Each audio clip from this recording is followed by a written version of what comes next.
We do have something incredibly special for you this morning.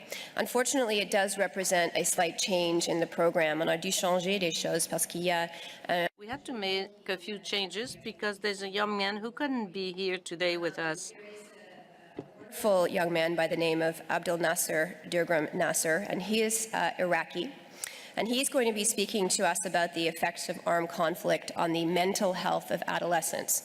Unfortunately, Abdulahalnaser was not able to obtain a visa. He was expected to be here to present to you. As so many young people traveling, in particular from the Middle East right now, unfortunately, he is not able to join us in person, but he did invest a great deal of time because he wanted to share his message with all of you here today in recording a statement which he has done entirely on his own and then frantically tried to make sure that that it was uploaded and that we could play it for you today. So he's going to join us now in terms of his video, and I do hope that you'll take the time to really listen attentively to what he has to say. It's very compelling. Thank you. Hi everyone. Thank you for giving me this opportunity to speak in front of you. As you can see, I'm not putting on my shoes. Well, do you see it as a problem? I don't think so. I'm going to tell you why. Tens of kilometers north of the place where I stand here, there's an area called Sinjar. It's a mountain area. 2 years ago, this area had been attacked by ISIS. Thousands of my people, my families, my friends, the people who I live with, had to escape to survive their lives. They escaped for almost 200 kilometers in the mountain area with very severe conditions, with their very severe weather, just to survive their lives, with their bare feet. And all the world was seeing that, and no one did anything to help. So, as you can see, I don't think it's a problem, okay? Ms. Jeremy Crockett, when she contacted me, she told me to focus on solutions rather than problems. So, related to the topic of this conference, the solution of everything we face as humans is we all should work together. We all have to help each other. It's not related to doing the good thing because it's a good, but it's doing the good because it's the only way that we survive. I once saw a lecture for the Professor Sam Harris, the famous neurologist. He was speaking about the development of human morals, the good thing, helping each other, not harming each other. He said very important statements, saying that we as humans develop these morals in order to keep us survive, in order to keep our human species alive and protect us from extinction. So our morals is related to our existence.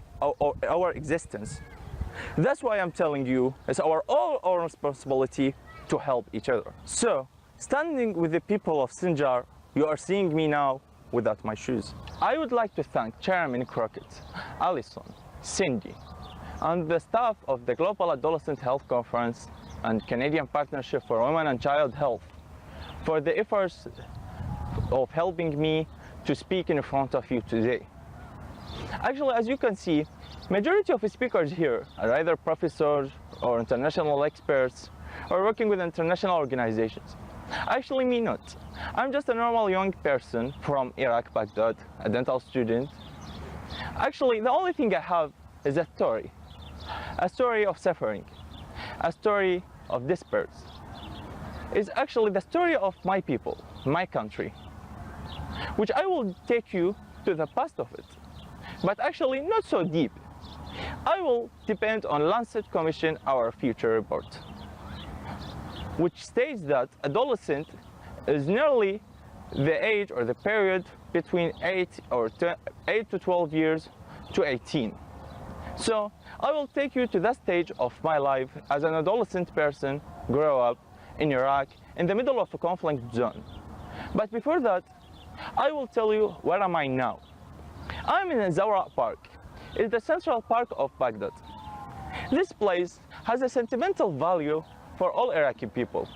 At least 90% of people in Baghdad had visited this place for at least once in their life. Many of the people who we lost in the conflict, many of the people who lost their lives or who were injured, or lost families, or lost hope, they were, or for once in their life, in this place. So I'm broadcasting from here. Now we are coming back to the year 2005. I'm 12 years old. I'm an adolescent growing up in Iraq, but not like other adolescents.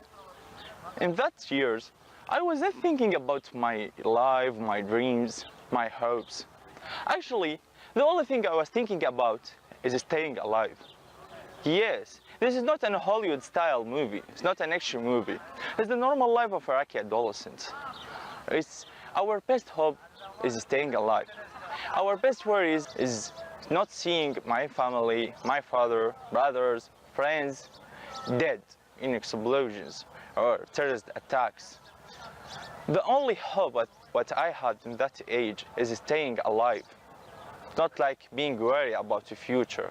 It's not like having the time to build your life, to plan for the next stages in your life. So, if you ask me what I lost my life, because what happens in this age, what happens when you are an adolescent, make you lose not only that age or that period, but it would make you lose the future. And that's what happened. When I read in psychology books saying that in this age, you have, or it's not like you have, it should be built, the characteristics of your personality, the main marks of your next life. So, in these circumstances, you will not only lose your adolescent, but you will lose also your future. So, if you ask me what I lose, in that age, I lost my life.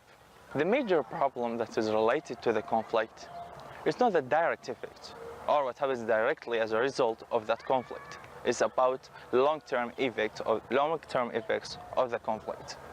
For example, when an adolescent is growing up in a conflict zone, what happens that, as we all know, in this stage of life, it will be the building of the personality characteristics. What happens there when he sees a lot of dead people around him, a lot of killing, a lot of blood, there will be a lack of human values, or it will be what we can say is a lack of human evaluation, or human life evaluation. There will be a lack of principles, of the good principles that could help him to be a good person and to be able to help other people. And also, he would be missing the beautiness of life. He would be missing the value of human life. Also, the second part of the conflict-related problems, or conflict indirect problems that could not having the concentration, as for example, I'm going to tell you something that you could not even imagine it exists. Here in 2017, and maybe you hear that in the tragic stories, or maybe it could happen in dark ages, but no one could ever believe it happens in this year and in this time. When there's a problem between two tribes, and they want to reach a solution, and they call it a solution, I don't know what should I call it other than a crime, they give women as a gift. Yes, I mean what I say. They, as a solution for a political problem or commercial problem between two tribes, they give they sold women as gifts. It's not like gender-based violence, it's not like being treated badly, they are giving them as a gift. And also we have a religious-based violence, which is not, what you can say, it's not violence, it's differentiation, that is also doesn't have a focal point or doesn't have the suitable concentration. Also another kind of that indirect effect, we would have the differentiation based on racism or race or the skin color. All of these issues doesn't have the suitable concentration other than armed conflict, because concentration goes on the direct effect, victims, injured or something like that, but less concentration comes to these issues. Well, as we spoke about the major problem, we should speak about the major solution. And as we said that the problem has a long-term effect, the solution should have the same thing, which is a long-term solution. So if we understand the problem, it would be an ideological problem. It would be a problem of thinking, okay? A problem of the values that would be based on humans or an adolescent. So unfortunately, we have to say that we have a very long way for the solution. It is related to replacing the ideas, replacing what war could put in the human mind with a good values, with appreciating life. So it's about thinking, or what we can say, directing the thinking of adolescent. So this would help them to be a better adults, okay? And when they will be a better adults, they would provide the suitable environment for other adolescents to be growing up in a better environment or having a better life. So as I said, we have a very long term, or a very long way for solution. One time I heard Dr. Rima Fifi in Beirut. I think she's one of the Lancet commissioners. And when there were a conference in Beirut relating the adolescent health, she said that very important statement, which is investing in adolescent is a double investment, because it will be an investment in their life as an adolescent and in the future when they will be adults. Actually, relating to the terrorism or radical issues in my country, the terrorist groups are doing the same thing. They are investing in adolescents, so they would keep their agenda or their ideas they would protect these ideas to moving up to the next generation. So we should have a counterattack on the adolescent, or a counterattack on the thinking to replace these ideas, okay? But because we can defeat terrorists by weapons or something like that, but we can't defeat their ideas by weapons. So we should make everyone appreciate the beautiness of life, and only then we would leave them no chance to have a place to grow up and to regenerate these ideas. So the solution is relating to the education, and I don't mean the academic one, but I mean a non-academic education, which is related to the human values, which is related to giving the people a hope, which is relating to give them to provide the basic need, which empower people, and especially the adolescent, and make them undefeatable by radical problems or radical ideas. So this is the major solution for the major problem. At last, I want to deliver a message from my people, young people in my country, everyone living in Iraq. We are not all as dark as you can see in the media. We are not all as dark as the terrorists, killers, bad people. We appreciate life. We appreciate beauty things in life. We love music. We love partying. We love singing. We love the river. We love all the nice things in life. We appreciate to have a better life. We deserve to have that life. We deserve to get your help. We deserve to get the help of the whole world to have a better life for us. Or maybe, if not for us, for the next generations in my country. Thank you very much. I'm honored to speak in front of you. I hope to meet you in the live. Abdulahalnaser, dental student, 21 years old, from Iraq, Baghdad. Thank you. Goodbye.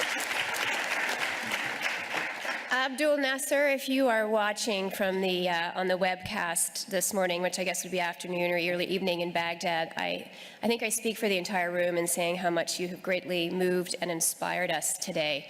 Tu es une inspiration et You are an inspiration, and we are all very amazed. And I think we're all very lucky that we had the opportunity to hear from him. What an articulate and extraordinary young man. You're getting, Abdulahalnaser, if you're watching, you are getting a standing ovation right now in this room, so thank you very much.